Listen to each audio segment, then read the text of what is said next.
course of today's presentation and webinar, you're going to learn a little bit about the 7 principles of high performance and how small nonprofits can use these principles to create meaningful and measurable change for the individuals, families, and communities and causes that you serve. We'll specifically dive into the LEAP Ambassadors Community's Performance Imperative Framework, which you'll learn about today. Debra will take us through that process, and we will most importantly, learn how the performance imperative has been used by the team at SHALVA to lean in and drive toward outcomes and results for their target population. Next slide. I want to take a moment to start using a GoToWebinar feature that we really love, which is the polling feature. If you wouldn't mind, please take a moment and tell us through this poll what your role is in the organization that you represent today. Madeline, if you'd activate the poll. We'll give this a moment. Again, please just check one of the options that you see before you. We'll give folks 15 seconds here, and hopefully we can track the results. This will give Debra, Carol, Sara, and me an opportunity to learn a little bit about the perspective you're coming with and maybe anticipate some of the questions and needs you might have on today's webinar.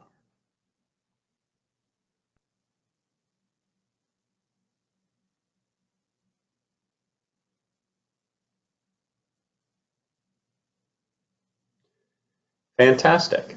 So we see very quickly that the majority of the attendees on today's webinar are either on the executive leadership team or on the staff, which is really instrumental to the acknowledgement of and implementation of the performance imperative as a tool to help lead an organization through its evolution toward measurable results. It's great to see a number of board members. We recognize, Debra and I and other members of the LEAP Ambassadors community recognize the importance of that type of leadership. And nice to see another set of folks represented as other who may have a different perspective. We'd love to hear that represented in the Q&A if there are things that we haven't anticipated from your perspective. Thanks also to our small percentage of funders. It's also great to see, always great to see funders listening in and understanding how small nonprofits are working hard to deliver results in the communities we serve. Next slide.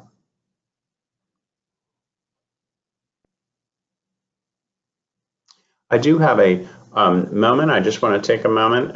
Madeline has chatted with me and tells me that some folks are struggling to hear the audio. Please chat with Madeline or GuideStar, or pop something in the question tab if you're struggling with that. We'll try to make sure you are getting the audio you need to follow along. Back to our sort of agenda, a quick note on GuideStar. If you're not familiar with GuideStar, we are a free resource. We're a nonprofit tool that helps nonprofit organizations communicate with the donor community. What you see here is a breakdown. We had almost 1,500 registrants for today's webinar. Many of the registrants, the blue bar on the right-hand side, 760 of you, almost half, are not currently taking advantage of GuideStar as a free resource to publicize and amplify your voice in the donor community.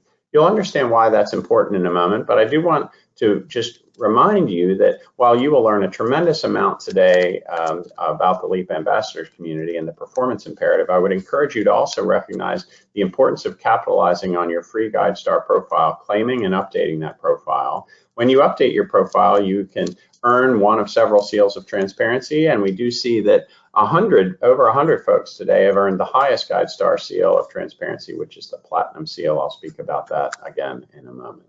Next slide. So GuideStar is an aggregator of nonprofit data. Our primary sources of data are nonprofits themselves. As I mentioned a moment ago, you can claim and update your profile. I'll talk a little bit about that in a moment. And of course, the digitization of IRS 990 forms. This provides a tremendous source of data that we then curate and make available to the public through our GuideStar website, next slide, and through our partner channels. So last year, nearly 8 million people gained access to the intelligence they need to guide their giving decisions through GuideStar.org. That's accessible to everyone on today's call. You can look up your own profile after today's webinar and see if it best represents your organization.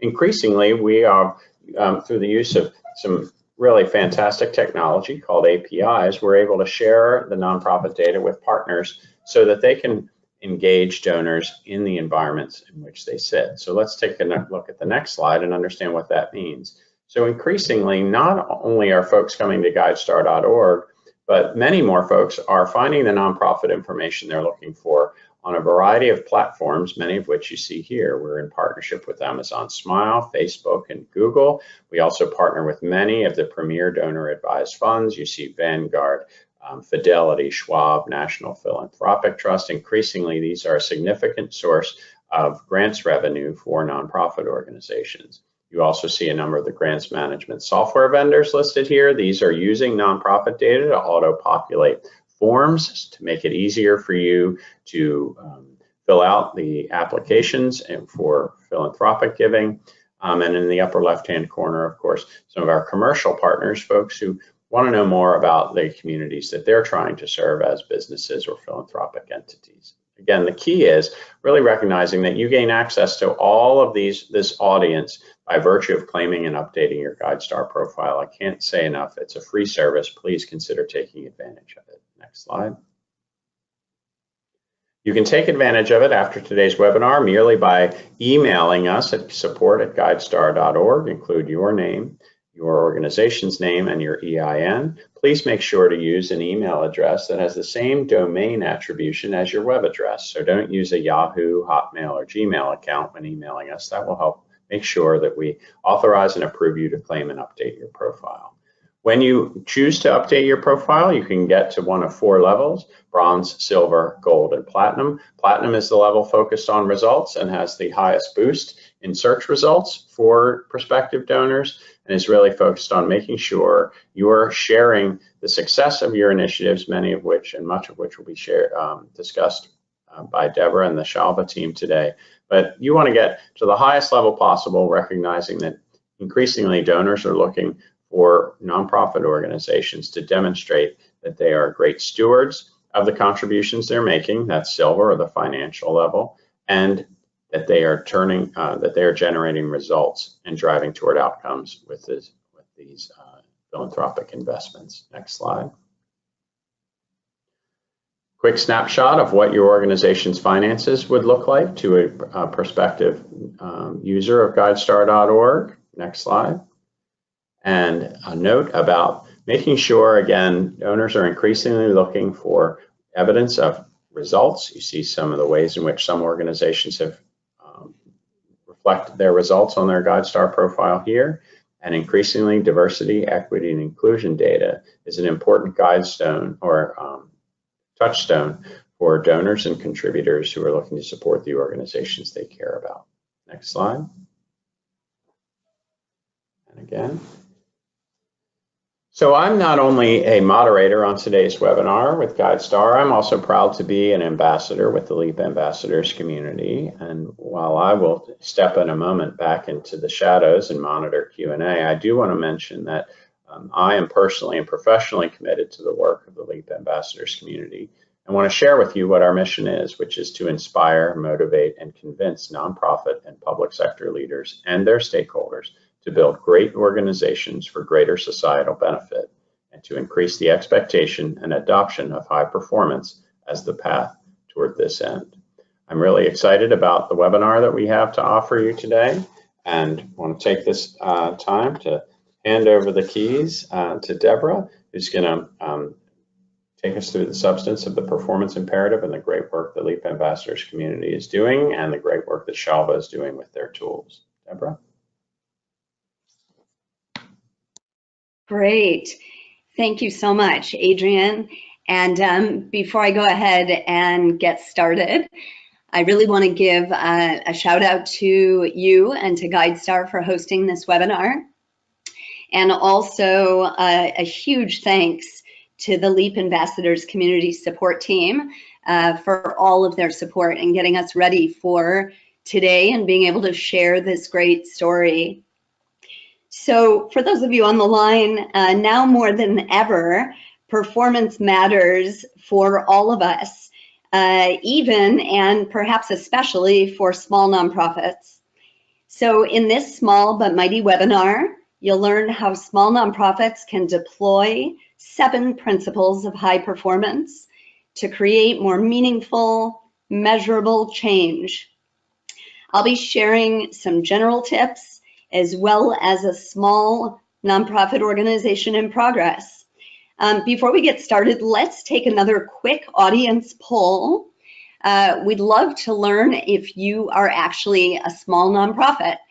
So if you could look at the poll which just opened, we'd like to know if you represent a small nonprofit defined by the paper and this webinar as being under $3 million in annual revenue.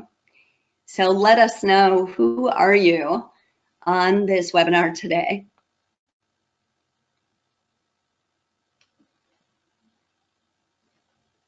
All right, thanks so much. It looks like a huge majority of you, I'm gonna keep it open for another couple seconds here. Looks like a huge majority of folks on the call today are representing small nonprofits, which is great. And for those of you not representing small nonprofits, I think there's something in this to learn for all of us. And we certainly welcome your questions. So we're gonna go ahead and close that poll. So thank you for that. Let's dive into what we're gonna cover. We really want to look at the definition of high performance. So over time, many people have defined high performance and what it means to strive for it in different ways. The LEAP Ambassadors community has thought about this for a long time, and we're excited to share with you our definition. We're going to also look into what is this thing called the performance imperative, and how can you use it to help boost your own performance at your organization. With that, we'll talk about the specific 7 pillars of high performance. And then we're going to spend the majority of the time talking about how small nonprofits can use the performance imperative to implement steps that move them forward. So a little bit of background here. The Leap of Reason book and then the ambassadors community really developed the performance imperative after a collaborative year-long process. That culminated in the performance imperative's first public release, which was in February of 2015. And then trying to walk the talk, after receiving and incorporating a great amount of feedback, we released an updated version of the performance imperative in April, so just about a month and a half ago. That version includes refinements that we made based on really listening to and learning from performance imperative users, as well as domain experts. Domain meaning the 7 specific pillars. So the refinements that we made are mostly focused around the importance of constituent feedback, diversity and inclusion, empathy, and advocacy. So let's dive in now to how we defined high performance. Our definition is on your screen, and high performance matters. In this era that we're all living in of seismic social, economic, and political change, the social and public sectors can't afford to expend resources on efforts that are based primarily on good intentions and wishful thinking, rather than rigor and evidence. High performance leads to more meaningful, measurable change, whether it's lifting families out of homelessness, closing health inequities, preserving land, inspiring artistic expression, raising educational achievement, or really any of the myriad missions that give purpose to the world's social sector organizations. There are 7 specific ways that small nonprofits can boost performance. And we call these the 7 pillars of high performance. Although riffing off Stephen Covey's famous book, We like to consider them the 7 habits of highly effective nonprofit organizations. Pillar 1, if you look at your screen, Pillar 1 is really first for a reason. It's the preeminent pillar and the one that often determines whether and how far an organization can travel toward high performance. It's leadership. With that, I want to note a couple of things as you look at these 7 pillars. We recognize that even the most exemplary high-performance organizations don't excel at all times in all 7 pillars equally or simultaneously. In my career in the nonprofit sector, I've worked with hundreds of organizations, and I have to admit that none of them have mastered high performance. So it's not about perfection. It's about a journey toward continuous improvement. The second thing I want to note that's important for small nonprofits is that we don't recommend that small nonprofits attempt Pillar 7, which is external evaluation, until their internal house is really in order in the first 6 pillars. You'll find that working through the pillars becomes more intuitive as you go. For example, elements of culture and shifting culture that we see in Pillar 5 is really a natural outgrowth of working through your leadership challenges and also making sure that your programs and strategies are well designed and well implemented, as highlighted in Pillar 3. For those of you who are already familiar with the performance imperative and really are thinking to yourself, you know, bring it on, what do we do next? We also developed something called the Performance Imperative Organizational Self-Assessment. The short form is PIOSA, and you should all keep looking your inboxes later this year as we actually rebrand this to something a bit more memorable. While the performance imperative outlines organizational pillars and principles that support high performance, the PIOSA presents one or more specific practices or specific behaviors that represent manifestations of each principle in action. So this PIOSA is not a typical self-assessment, and that's by design. The tool is really a vehicle for reflection. It sparks and fosters dialogue, and it drives continuous improvement. It's not the kind of assessment you can fill out quickly and generate a composite score. And it's definitely not a ruler for rapping anyone's knuckles. We had one PIOSA user that recently said, it's a wonderful opportunity to celebrate how far we've come and to make sure we're considering all of the right questions and the next steps to achieve our goals. So let me give you an example. In the PIOSA Pillar 1, which again is on leadership, it offers not only the importance for the board to review on an annual basis the CEO or executive director, but we also suggest the specific points of setting goals, performing a self-assessment, and including insights from staff.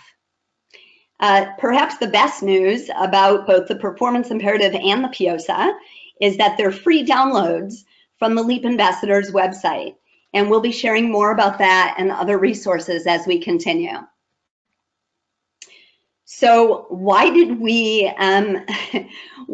tackle this idea of small but mighty?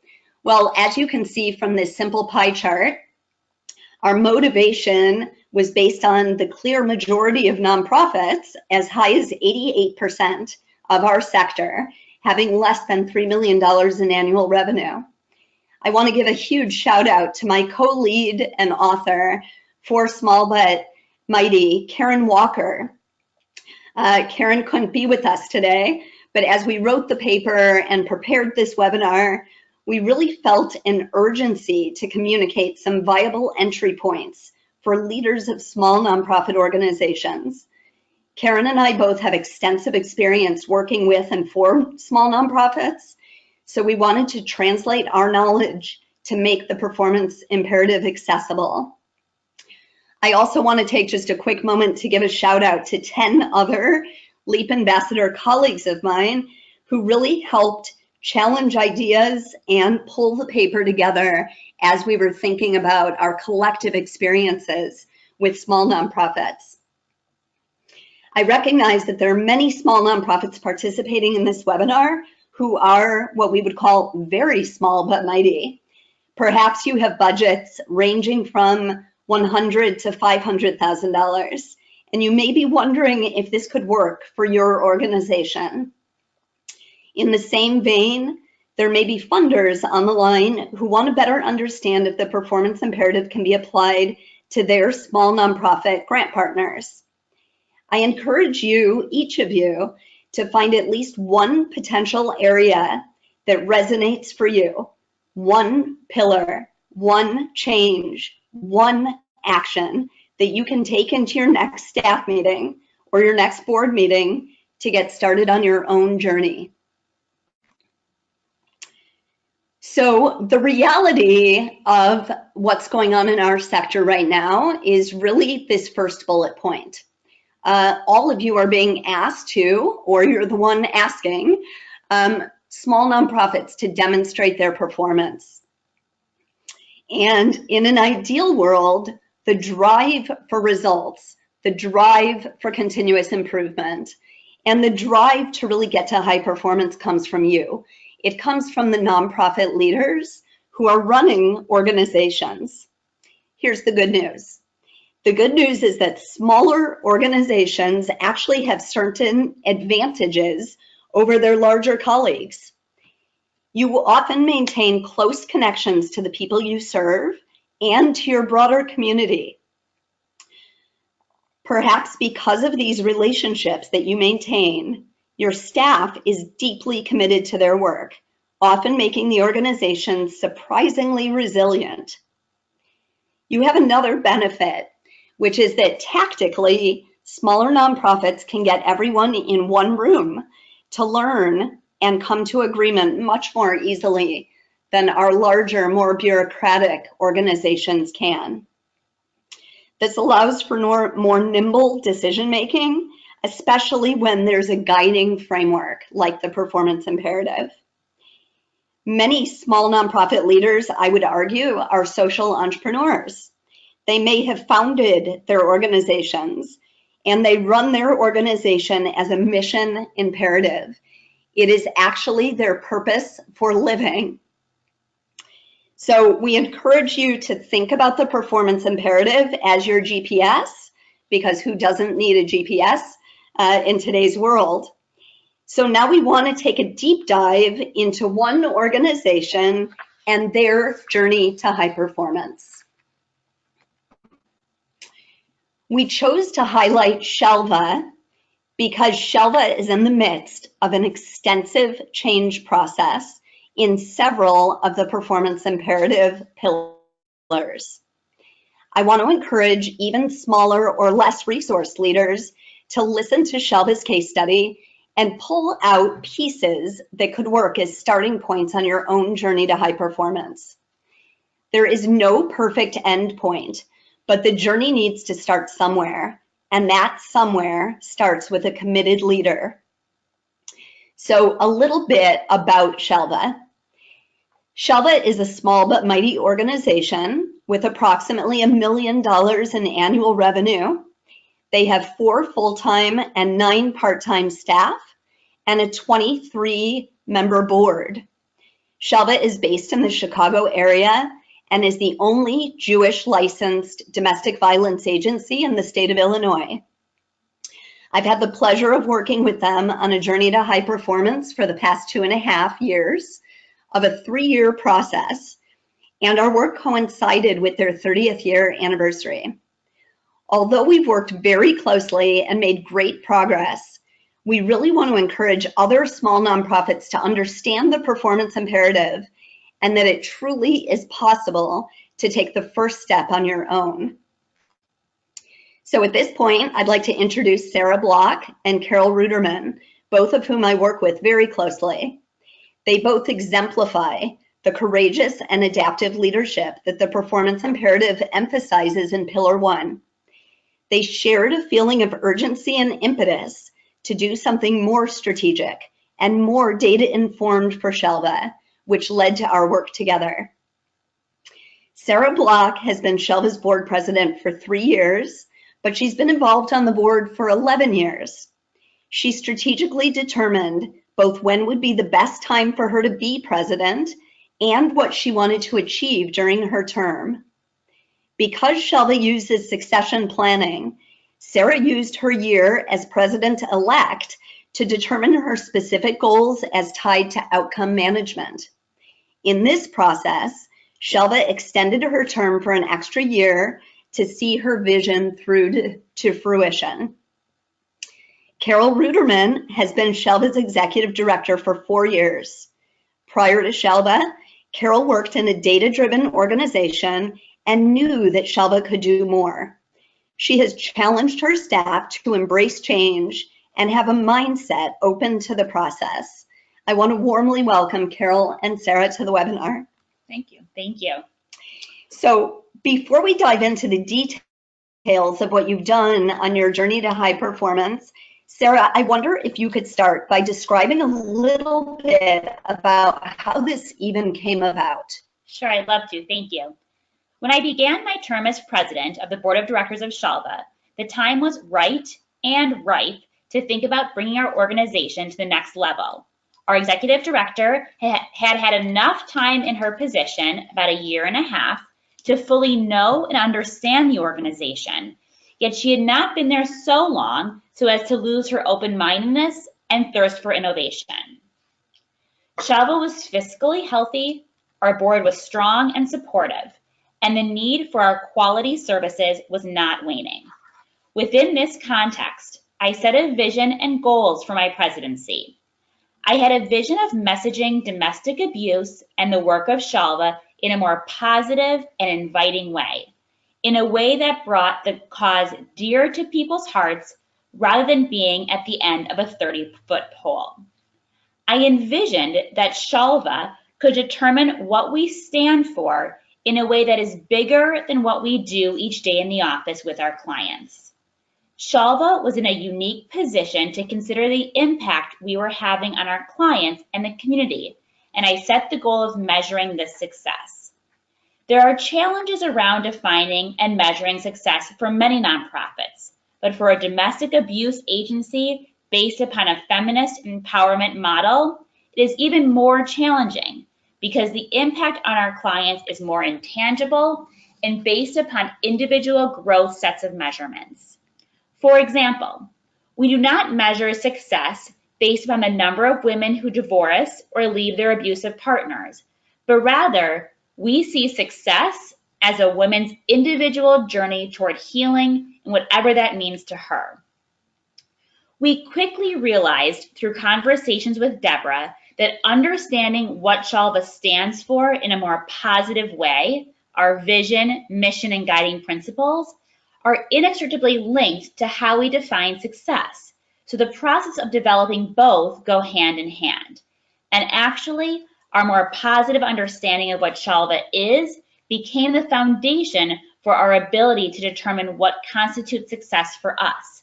And only then could we begin measuring our impact. So Carol speaking. Sara and I were actually, I'd like to add, on the same page. While we deal with a subject that's so negative and heartbreaking, I too felt there was an opportunity to shift our messaging from the negative to the positive. I felt doing that would help us better deliver our mission both internally and externally. And then, of course, there was that huge measurement piece. Sara and I both saw that measurement and messaging were interwoven, and Debra saw that too. So I then felt it was my responsibility to put the pieces together and make it happen. In our case, it was fortuitous that a foundation who had previously helped fund SHALVA's core services invited us to apply for a special capacity building grant to address a specific issue that impacted our organization and the community we serve. We wanted to do a measurement evaluation project. So we interviewed several consultants, chose Debra, and then included her proposal in our request for grant funding. We were thrilled to be awarded a 3-year grant that preserved not only our funding for general operating, but also gave us the funds to embark on our journey to high performance. We were very lucky. The timing was perfect and things just fell into place. Both Sara and I had a lot of nonprofit experience, but we're also both fairly fresh to our roles, and I think this also helped to make this happen. And I'd also add that the close relationship that I, as board president, have with Carol as executive director allowed us to approach this process as a top priority for our organization. Thank you both so much. That's so helpful. It's very clear that your working relationship has been a key factor. So once funding was secured, what was really the plan for the journey to high performance? So Sara and I were very excited to share the journey with our board and staff. And as I had said, we had outlined our 3-year plan in the grant application, and that 3-year plan is up on your screens right now. But the funding created both the capacity for us to do this and the necessity that we better get started. Still, it was a huge change in thinking for both our board and staff. We tried to stress this was the way of the future, just as Debra mentioned in her introduction. Both current and future funders were all requesting outcomes, not just outputs, and I think this helped to justify the need for both our board and staff. With Debra's help, we were also able to communicate that this would help to improve our work internally and help us better explain to others what we do and the great impact of our work. This project process had great value in and of itself. It could do so much more for our agency other than just fulfill funder requests. Yet there was pushback, and at times there still is. It took a lot of time to gain buy-in and trust from our staff. And with the board, we talked about the grant we had received and the work it is funding at every board meeting and provided updates. While putting their trust in us, it did take some time for the board to grasp the process and see the forest among the trees.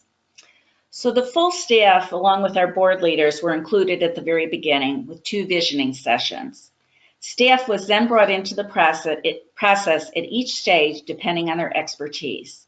Both their buy-in and expertise were critical to the success of this project. We would meet in subgroups and then periodically report on progress at full staff meetings. It took time, but slowly they started to see the value and benefits of what we were doing. They had considerable input into the process. It really was something they all helped to create.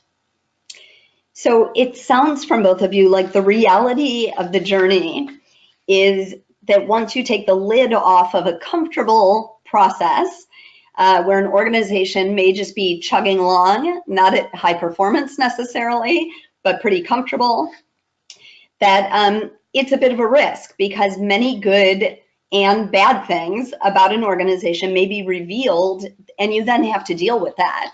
So Carol, can you tell us a little bit more about who specifically has been involved in the process? Sure. So initially it was our past presidents and the executive board members who came together, were involved in visioning to determine our overarching foundational work, our target population, our mission, our vision, our guiding principles, and our services and structure. For the program-specific work, staff expertise was needed. Clearly, our clinical and outreach teams, but also our administrative team. They often provided the reality check we needed. They knew what was really happening in the office and provided that check on feasibility. Would implementation work, and what did we need to make it work? Each team had an important and, in fact, a very critical voice. So many of the participants on this webinar may actually be thinking, oh dear, 3 years is a really big commitment. So Sara, can you help folks understand what SHALVA has actually achieved? Sure, of course. We answered big questions about who we were as an organization, including revamping our mission and our vision, which is on the slide now.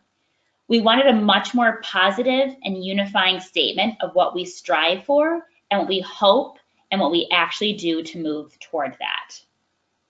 And Carol, anything to add there? Sure. We developed our guiding principles, a common language that guides our work.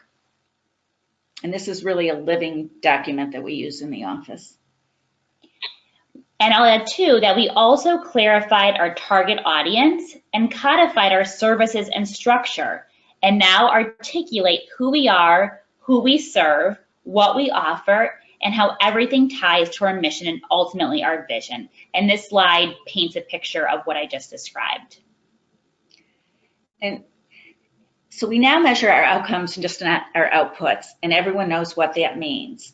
We started on the left side of the pyramid, counting our efforts as we always had done. But now we are also on the right side. We can actually articulate the results of our participants and clients. We developed standard surveys for clients and participants, and just as important, we established protocols to guide the when and how we distribute, collect, and use them.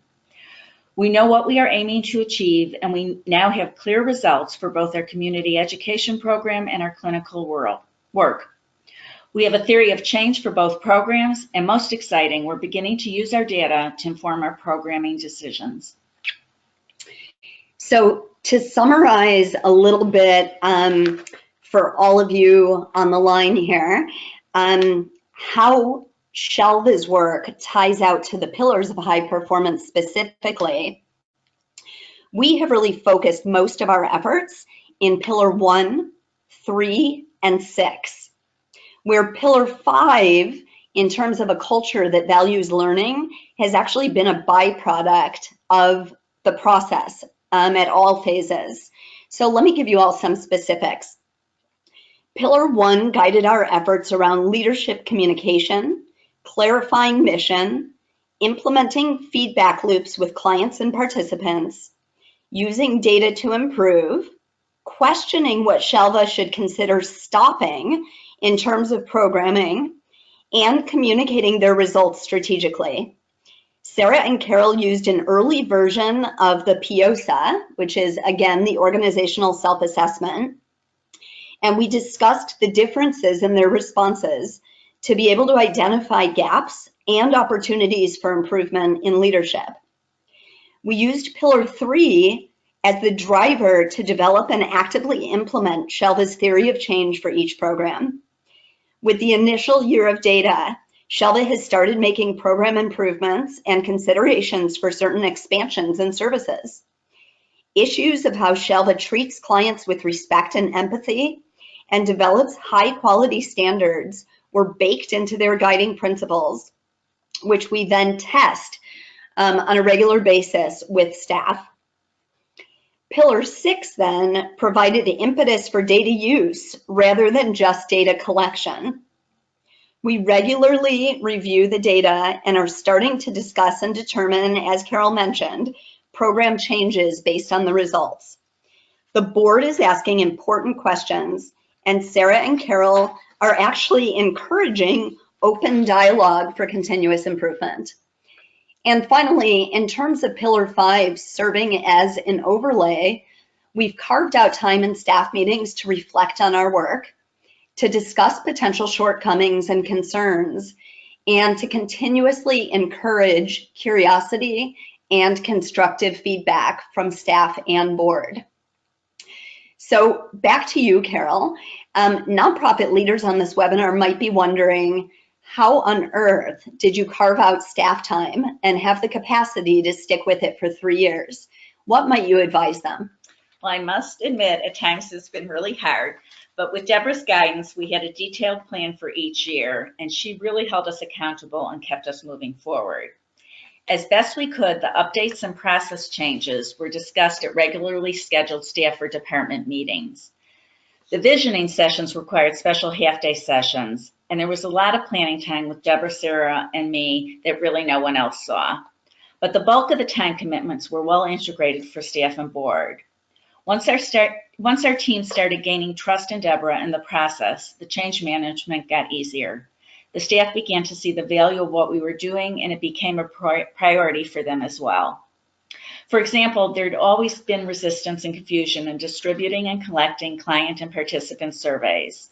Now they're both just a regular part of our process, and it is actually saving us time. There was real evolution in staff. Another example, we knew that we wanted the client feedback to go beyond our surveys and wanted client interviews to be part of our process, something SHALVA had never ever done before. With initial and legitimate concerns about both client confidentiality and the potential of re-traumatizing our clients, staff went from a mindset of, you cannot talk to our clients, to actually suggesting that Debra made evening hours to speak with more clients. We had all worked together on a protocol, so it was acceptable to everyone. And then when we started seeing the results, it was pretty exciting. We were also able to devote study time to the process based on both staff longevity and the fact that we had very little staff turnover during this time. We just had a couple new staff hires, and having the process and protocols documented have also made the new staff orientation much better. And I'll also add that, as I mentioned earlier, the board was involved for periodic updates, and Debra presented to the board for major deliverables. We discussed the process and progress at each board meeting. So a question for both of you. According to the performance imperative, the definition of high performance is the ability to deliver over a prolonged period of time meaningful, measurable, and financially sustainable results for the people or causes the organization is in existence to serve. How do you think SHALVA's actions lead you to higher performance?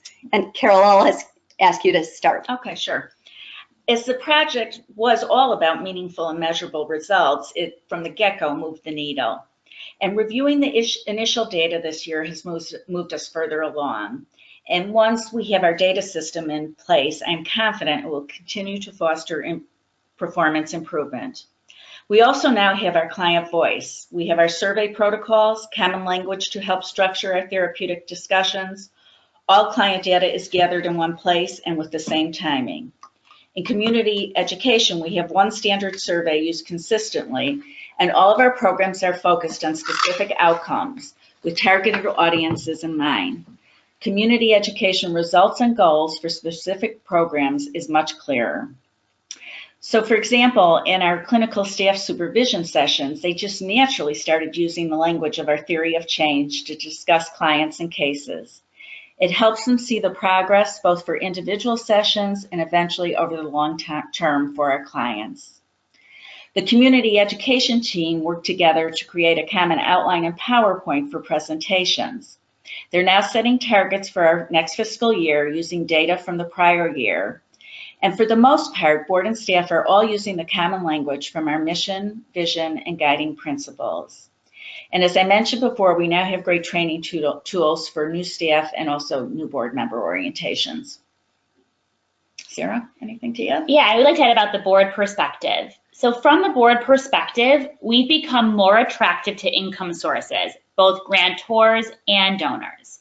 Our data is already helping us get new grants and renew existing ones. It is easier for us to set goals that are not only realistic, but also show the potential impact of the funds received.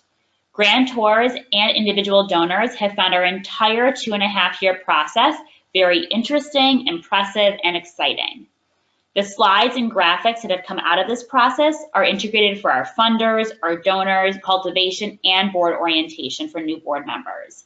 And as a result, the board has an increased understanding of what SHALVA does and how our services impact our clients. The board is energized and proud that SHALVA has gone to this next level. We are starting to integrate data reports and enhance sharing the voices of our client into our board presentations and meetings. So I'm feeling empathetic to those of you who are listening to this case study and wondering, wow, am I ready for this? So Sara and Carol, and I'll start with Sara, now that you've gone through this process, how might others know if they're ready? Great, so I think I may start off with some ideas about what factors might indicate you are not ready. So if you have weak leadership, especially in your executive director role, you probably aren't ready. And if you're financially unstable, you likely may not be ready for this journey just yet. But even if your agency may appear resistant to change, you can still be resistant to change and enter this process. And if you determine that you are ready, develop your goals, and if they are clear, you may be able to dive into one pillar or two on your own. And if you have more to accomplish, I would recommend hiring someone to work with outside of your organization, like a consultant. And I would just add that if your executive or board leadership is questioning how to improve results and wants a great framework for improvement, the performance imperative is a really good place to start. Wonderful. So I'll ask you one closing question. If you could reflect back on the 3 years, actually 2.5 so far, what would you share with the small nonprofit leaders who are on this webinar? And Carol, if you could start us. Sure. Well, I look back and I'm actually surprised how far we have come and really so proud of what we have accomplished. The tools, methodology, common language developed in our first 2 years are now integrated in our work. The results of this process will continue to be a huge part of just the way we operate beyond Debra's engagement with us. I'm confident of that. And I'd like to share that we've seen and felt a real culture shift in our organization. Measuring our results is invaluable. Recognizing all of the building blocks needed to get there is important. We couldn't have gotten to this point without reworking our vision and our mission. We needed the board to want a strong organization. This process and the pillars that serve as the underpinning have led us to a great place. It has encouraged more questions and curiosity from board members and made them better ambassadors for SHALVA. This is now just part of how we do business. I feel the board is better able to understand what we do and what we are achieving, and it's always been hard given the confidential nature of our work. Our staff and the community we serve are also better able to see what we are achieving. I feel it's well worth the time, effort, and investment. It's not a quick process, change is slow, but this is really the work I think nonprofits should be doing.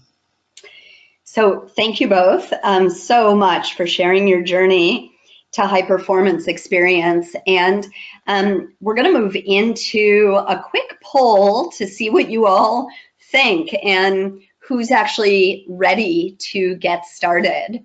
So I'm going to ask everyone, once the poll pops up for you, to answer the question, just a quick yes or no. Do you believe you can find a place in the performance imperative to start? What do folks think?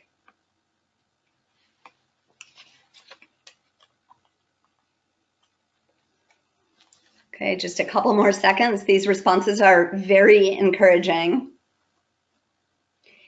So it looks like we have about 80 to 81% of you. Thank you so much. Who said yes? Actually, you think you can find a place to start. About 19% of you are still hesitating, and that's okay. I want to move into some specific tips beyond the work that I've done with SHALVA in the performance imperative to really get the rest of you more confident and on your way. So it shouldn't be surprising that every nonprofit is so different, not only in your mission, but in your capacity, in your readiness, in your willingness to get started. There are multiple entry points that really do vary from organization to organization. So please don't feel like you need to do this in the exact same way that SHALVA did. I'm not even sure that that's possible because every organization has their unique opportunities and challenges. I do want to offer a couple of quick thoughts on this. One is that whether you have $150,000 in annual revenue or 3 million or anywhere in the middle, you really shouldn't tackle all 7 pillars at once. It would become very overwhelming to everyone and really pull away from your direct programming at that point. You really want to find bite-sized ways to begin the journey, and I'm going to give you some specific ideas. Before I do, I want to share some recent thoughts that were shared with the LEAP Ambassadors team by Mario Marino that might help. He stated recently, and I quote, "High performance starts with a mindset. Being good at what you do is an attitude and commitment. Hiring better, managing better, caring more, defining your outcomes clearly, seeking evidence-based practices, listening more closely, leading by example, and doing the right thing are natural acts of high performance that don't need funding." So with that, where can you begin your journey? I'm going to offer a few very specific places. You can start by just discussing the definition of high performance. Bring it to your next staff meeting, bring it to your next board meeting. It's very short. Put it up on a board or on a screen that's projected and ask people what they think of it. Ask people if it resonates. Ask people if they think that your organization is headed toward this definition of high performance. Another opportunity is to take some time as a leadership team, whether it's at the board level or the staff level, to review the performance imperative as a whole. And for those of you who are used to reading big, thick reports, I want to encourage you. The version that we released in April is only 14 pages long. It's written in short sentences and bullet points. And now I'm really trying to sell this as very doable and feasible. So an option would be to review the whole performance imperative and pull out pieces that really resonate with where you're at specifically. The obvious option is to start with pillar 1. So pillar 1 is leadership. As I mentioned before, it's the preeminent pillar. It's really a gateway to the other pillars. So as Sara mentioned in terms of readiness, it probably requires that you have a strong enough executive director in place that's going to be open to a change process and excited even about the concept of continuous improvement. If your leadership is very strong and in place already, you could consider starting with pillar 3.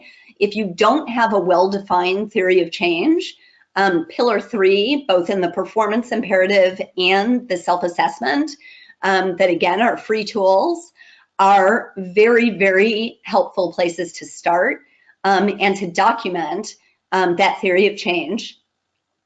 And a third option is to use a pillar to address a unique challenge. We highlight some other small case studies in the paper, Small But Mighty. If you're facing a financial crisis of some kind, perhaps one of your main donors has pulled out or is threatening to, perhaps you're at risk of losing government funding, which many of us in the state of Illinois have certainly faced in real time. You may want to look at the financial sustainability pillar as a way to guide your way forward. So with that advice, I'm going to jump into one more poll, which is wondering who's planning to use the performance imperative. So if you could let us know, what's the likelihood that you'll check out the performance imperative for your own nonprofit? Let's see what folks think.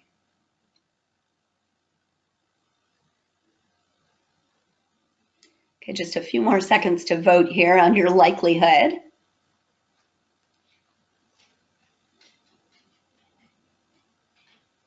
All right, so we're going to close that poll. It looks like a lot of you are highly likely or somewhat likely to dive in. So that is just fantastic. And I want to address not only the great numbers, but those of you who are still hesitant, maybe neutral or somewhat unlikely. I'm going to give you one more idea here for how to make this so tangible and possible. So we encourage you, after we go through the Q&A, or if you are a great multitasker, even during, I want to encourage participants to visit the website at leapambassadors.org. We have a wealth of resources available. And if you only have 4 minutes, right? So you've already dedicated yourselves to over an hour in this webinar. If you only have 4 minutes at a point later in this week, I want to encourage you to click on the performance imperative and go to the video. So you can see it here in the bottom right side of the slide where it says, what's the performance imperative?